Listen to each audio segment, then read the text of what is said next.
Hello. What makes a bassline iconic? I have no clue.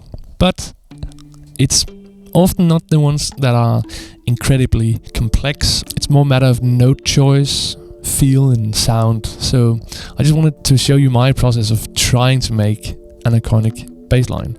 Something that makes the song stand out, but more importantly makes the bass stand out in the song. Bass players unite. I'm not here to tell you can't do a simple bass line with 8 notes on the root.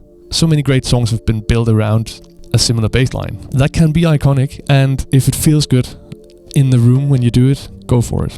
Whatever feels good to you is probably what's gonna be the best you can do for the song. If you want the bass line to be a bit more memorable, maybe, or stand out in the production, I have some tricks that I use to try and make it moving and make it more melodic, so it's something that the ear will notice more than just a foundation.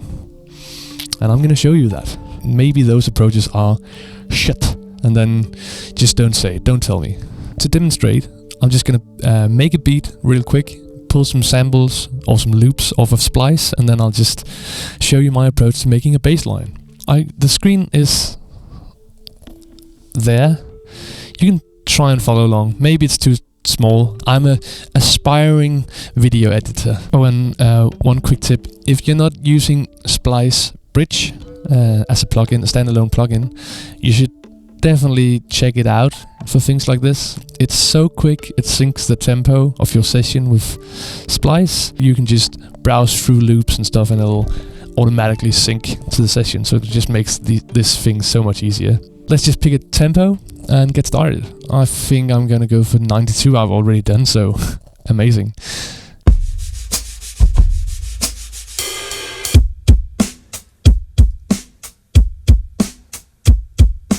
We got some drums. Let's see if we can find some chords and stuff.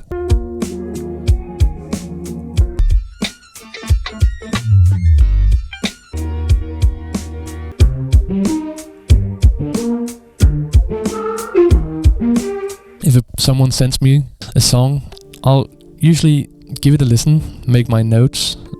Maybe I can hear the chords already. I'll write that down. Or maybe I just have a piano or bass. I can pick out the notes real quick and I'll write them down, and if there's some form things that I need to be aware of, I'll write that down as well. But to make a bass line, you need a bass. I'm just gonna go with a 5-string, but you could pick any bass you feel like. I have a couple. I just feel like this should be in the world of R&B, kinda. I like the low B.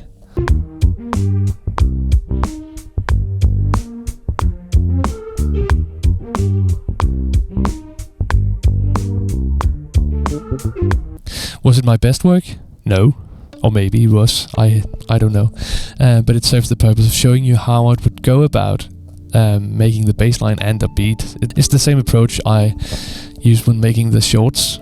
One of the things, the note choices in when you're trying to make a bass line melodic, to me, the 3rd, the 6th and the 9th is just, they really paint a picture, a pretty picture, in my opinion. And then obviously there's locking in with the kick drum, and all that stuff just takes time.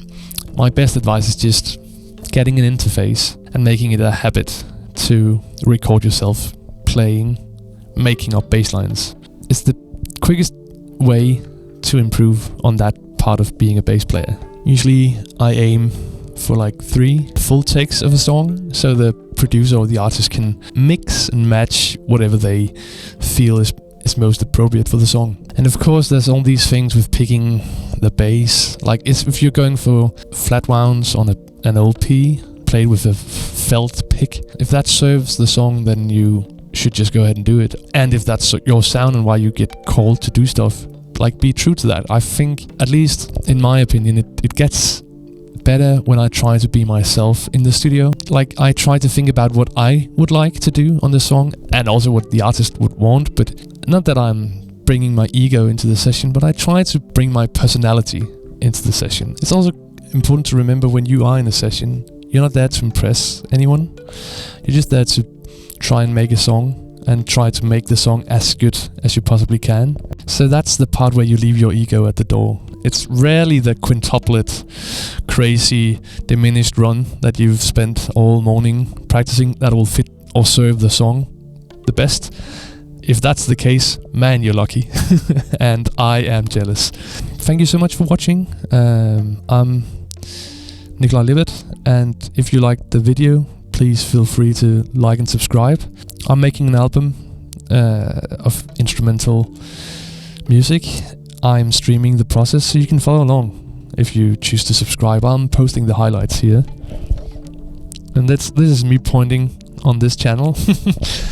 I'm posting the highlights here on YouTube, and I'm streaming on Twitch. So feel free to follow along. I think it's going to be mediocre. Yeah. And remember, stay you. Bye.